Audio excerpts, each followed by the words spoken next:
Okay, so here we'll be looking at the topic races. So we'll be first going through some of the jargon which is normally used in the problems. So there are 4 points to it. So the first one is when we are given that P has a start of 5 seconds, it basically means that P starts first and then after 5 seconds Q starts. Now, when it has been given that P has a start of 10 meters, it means that P start first and after P covers a distance of 10 meters, then Q starts. So P has a head start.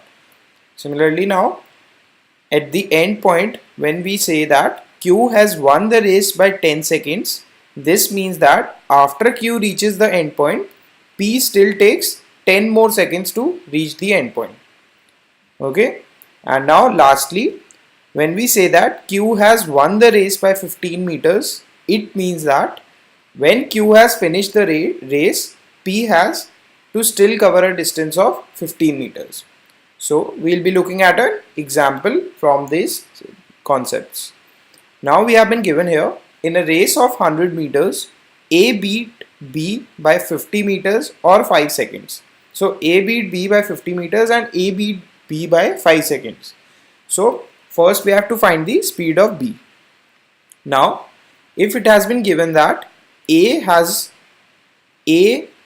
finished the race first and clearly it has beaten B by 50 meters. It means when A has finished the race, B has still 50 meters to go, and it has also been given that A beat B by 5 seconds.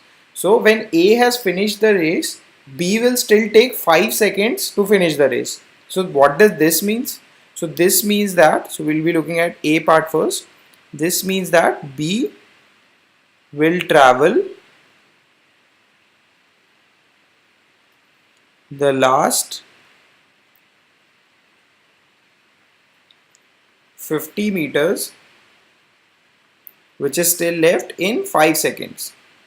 So the speed of B is nothing but distance upon time, which is 50 upon 5, which means 10 meter per second. This is the speed of B. Okay. Now it has been given that it's a race of 1000 meters. So the total distance is of the race is L, which is 1000 meters. Now what is the time in which B will complete the race? So time in which B will complete the race would be distance upon speed of B, which is 10 meter per second, which we found in the previous part. So this will come out to be 100 seconds.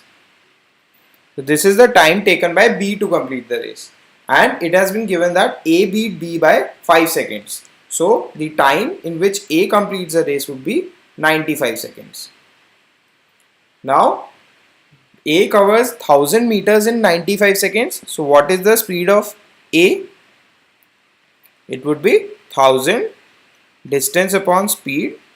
So distance upon time, in fact, so which is 1000 upon 95. Now if we can simplify it, it would be 200 upon 19 meter per second. This is the required speed of A.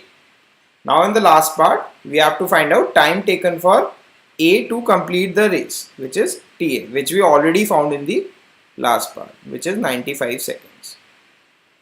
So this is how we solve these kind of problems.